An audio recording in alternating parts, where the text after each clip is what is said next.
Hello, everyone. Hey guys, welcome to the podcast. On today's podcast, we are going to be talking about leading beyond the rules, how to really lean into your preference and your perspective as a head of household when determining how you want to lead. But before we do that, please hit the like button if you're enjoying some of these topics, and because it lets us know which ones you're enjoying. And of course, hit the subscribe button, because every time you hit the subscribe button, it makes me smile. And if you want to get bonus content, support what we're doing, dive deeper into the topic of domestic discipline, all those good things, the best place to do that is over on Patreon. So a link to our Patreon page is down below. So this can be a tough one. In fact, this is one that I really had to grow into myself. And to a certain extent, we are just kind of starting our kind of descent into this space. Yes, this is still fairly new for us. It is. Yeah. And so one of the things that I think we need to say right off the bat is that if some of you are resisting going into this space because you're a little afraid of the unknown, that's okay. That's normal, but don't let that hinder you from going into what we're going to be talking about. I would say the vast majority of the topics that we talk about on the podcast are kind of domestic discipline 101. It's kind of your entry level, things you need to know, how to get started. This really is kind of a 102. This is once you've graduated beyond that base level of domestic discipline. It's like getting into your bachelor's degree. Now you've got your associates or something. It is definitely the next step. Yes. So if you are listening to this and you're like, that feels really uncomfortable, you might not be there yet. But if you've been at domestic discipline for a while and you are seeing some stagnation in your relationship, this might be the next step to get you to that point of growth again. And when we say the next step, this is you've established your rules, you've established your pillars, as we've called them, and you've established your punishment system and your correction system, and you've had some success in that for a little while. And now you're realizing, as Ari was saying, maybe your relationship is stagnating. What that means is it's time to raise the bar, and as Aria said, get into this 102 type area.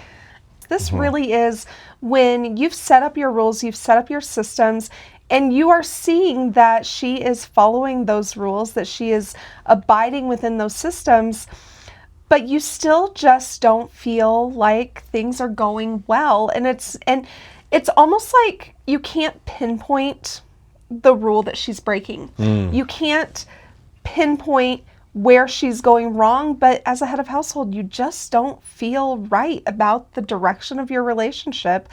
And you feel like you need to step in and, kind of right the course, redirect how things are going. And it can be hard when you can't pinpoint why. And that's why we titled this episode Living Beyond the Rules, Leading Beyond the Rules, because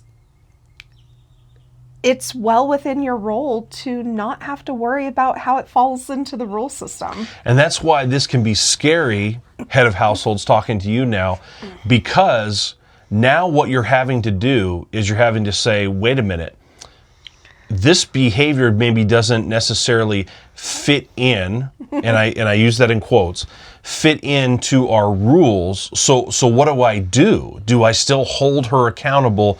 I feel like there's a violation happening here, but I can't necessarily put an actual title to it because I don't know how it fits into our rules.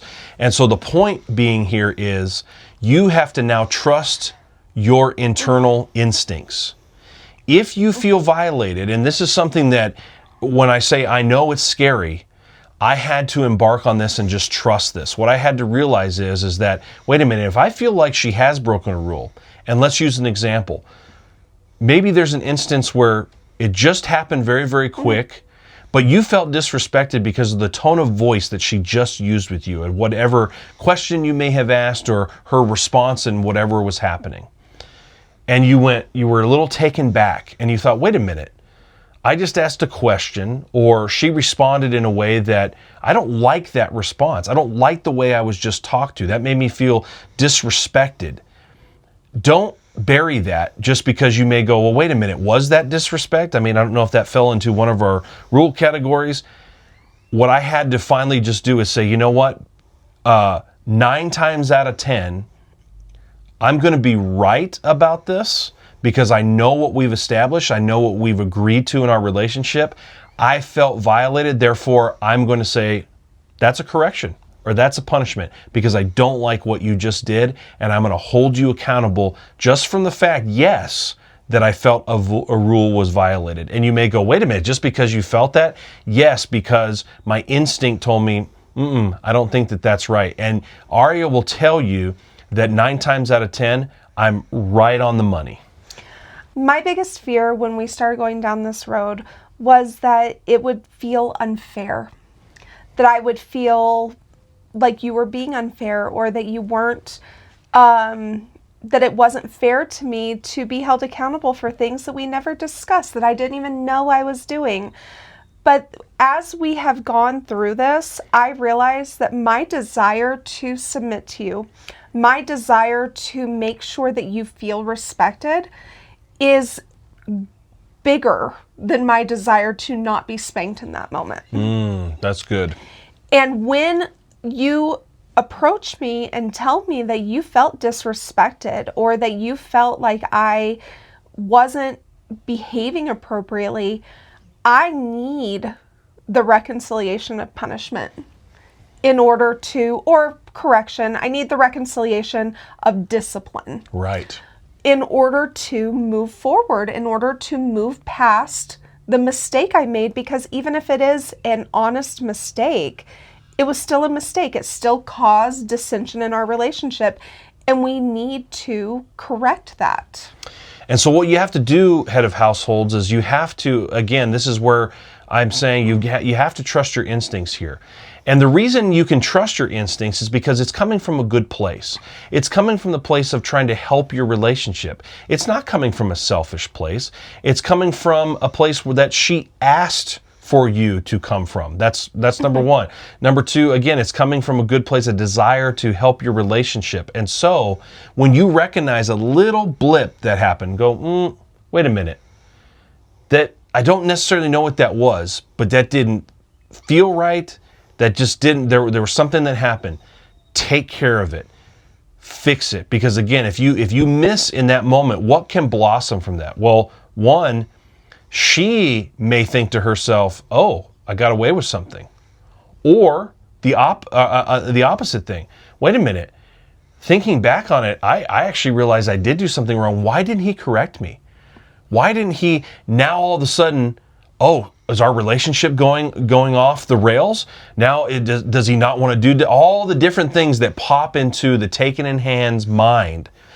Pops into her mind, and I didn't even realize till I made this mistake, pop into her mind, and it becomes a lot worse than just saying, you know what, I believe you violated a rule there. You may not see it right now, but I do. We're going to correct it. And again, I think Aria will tell you 9 times out of 10, after we've done the correction or the punishment, she's gone, I see it, absolutely, and I deserved that. Absolutely. I will completely agree with that.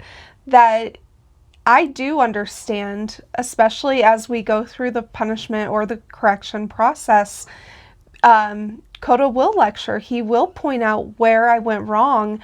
And even if I'm like, I did not intend to do that, but I can recognize how it was received that way and my responsibility to adjust so that I don't create that impression within my head of household. Because again, it is my desire to respect him. And if he doesn't feel respected by me, then that's a problem. But also, this is something that I did not realize until we kind of started doing this recently. I respect Coda so much more because I see his confidence in leading. And because he's able to call me out quickly, he's able to establish very, very quickly that this is not okay.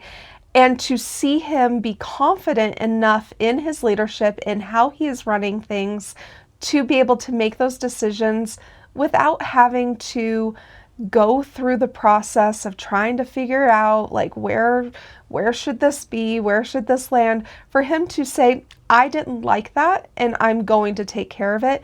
It exudes this level of confidence and leadership and just stability in who he is and in his role, that it is so much easier for me to submit to that.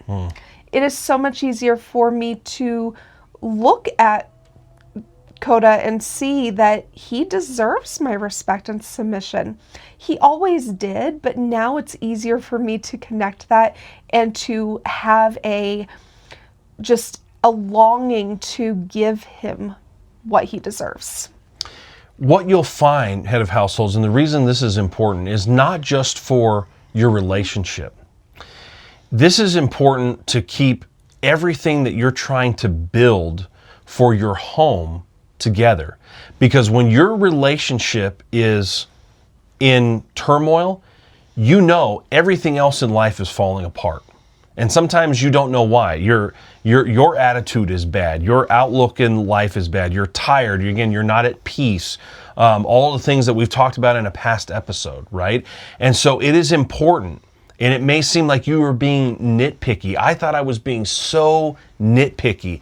But what I didn't realize, again, if you just let that little thing slide by, then it gets worse and it gets worse. And then, again, she potentially starts to spiral because all the things that she was looking at, your confidence, all of the different things that you were starting to show and exude to her, she's going, is he losing that? And again, there's this doubt that creeps in.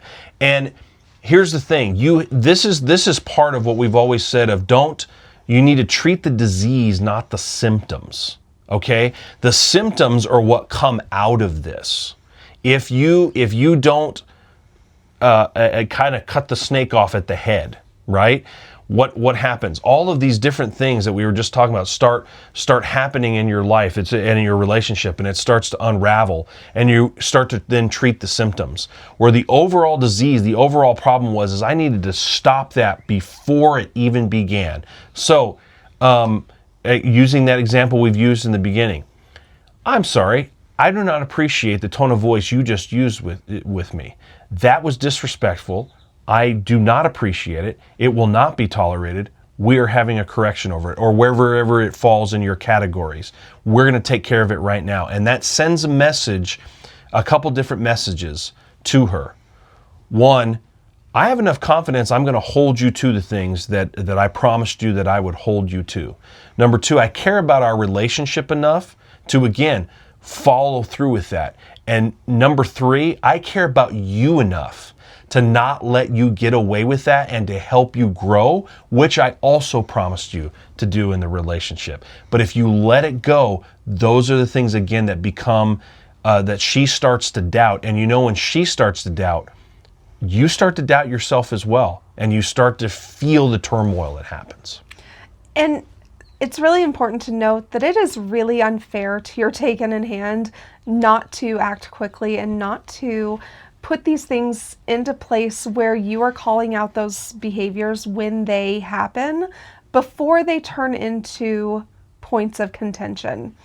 Because if you let those little points of disrespect kind of go because, it wasn't that bad, or, she didn't really mean it, whatever the case may be, however you convince yourself to not hold accountability there, if you let that go, she's going to recognize her attitude and recognize that you didn't hold accountability and think that that's okay.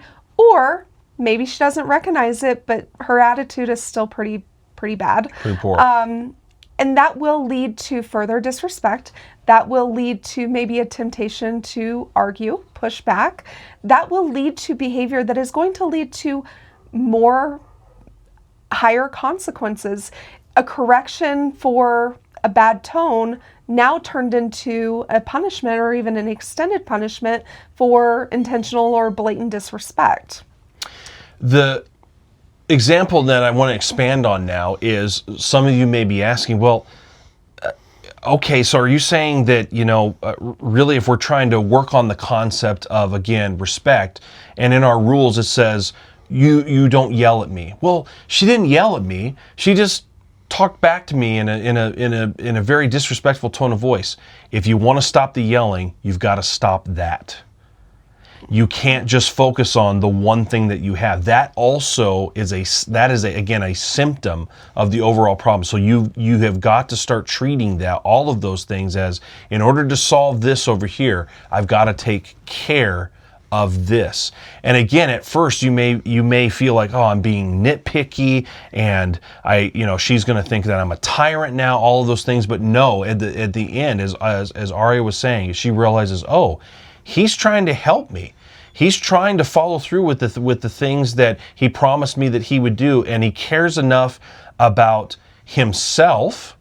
He cares enough about me and our relationship to not let even the little things go by. And again, that's hard. That is hard. And here's why. Because yes, you've got to make very quick judgments. And as I said, 9 times out of 10, not 10 out of 10, there are very rare moments, but they have happened, where I made the wrong call. But in those situations, you apologize. And I think maybe I would like your input on this. Even when I made the wrong call, you still had a level of respect for me for not at least backing off and at least trying to do the right thing. Absolutely. In that instance. When we first started talking about moving in this direction in our relationship, one of the things that I told Coda, in order to give him the confidence to be able to make these decisions without having to second guess himself, is if you decide to hold accountability, you decide to give me a correction, and I don't deserve it. If I argue with you that I don't deserve it, well, then I just earned a spanking. Right. But if I don't argue with you and I submit to it, then I was able to go through the process of learning to submit to your decisions, even when I don't agree. So therefore, it's a net positive. It is something that I am still going to gain and grow from the process, even if we talk later and he realizes that maybe I really didn't deserve the spanking there. Maybe I didn't deserve that correction. If I submitted to it, I still had the opportunity to honor my husband's decisions, to submit to what he decided needed to happen, and that helped me grow. And so the biggest piece here that we're trying to tell you, is to kind of sum it all up for you, is in this new area that you're now embarking to make your relationship even better, to raise that bar. First head of households, don't be afraid. Follow through. Use that confidence. To truly lead, you have to look at every single thing and say, if that doesn't look right, if it doesn't smell right, whatever, correct it, fix it. Because all it's going to do is it's going to unravel. And you will be shocked, both head of households and taken in hands. I think you'll be shocked actually at how much better it helps her grow, how you also grow as a leader, and how it does, in fact, not hurt your relationship, but brings you closer together. And so you have to be willing to say, I'm not going to be afraid. I'm going to go forward. If I happen to make a mistake, I'll apologize it, and again, we'll move forward. But she'll learn the right lessons either way, and it will make our relationship better. And you have to be willing for this to be hard for a little while. Yes. It's going to mean that you are giving a lot more correction, a lot more punishment. She may feel like you are being tyrannical. She may feel like you're being unfair, and she may act out because of it. But you still have to hold accountability, stay the course through this process, because once you get through the transition period of this process and you get on the other side, your relationship is going to be so much easier. It's going to flow so much more naturally, and it will be a net positive in your relationship. As you all know, any type of habits that you're trying to change in your life that you've ever tried to change, it is extremely hard at first, and you just feel like you're maybe having to, especially if you fail at it at first and you have to start it back up, whatever it is. But eventually you get to the end and you realize, wow, I've overcome that hurdle. So, in the interest of not just droning on and on, we are going to end it there. But I hope that you got something out of this conversation. I hope it gave you something to think about. If you're at the beginning of your relationship, I hope that this gives you something to kind of look forward to and set a goal towards. But if you've been at this for a while and you're just not seeing the growth that you want to see, I hope that this gives you something to consider as potentially your next step. So again, thank you for joining us. Let us know down below what you think, and we will talk to you next time. See ya.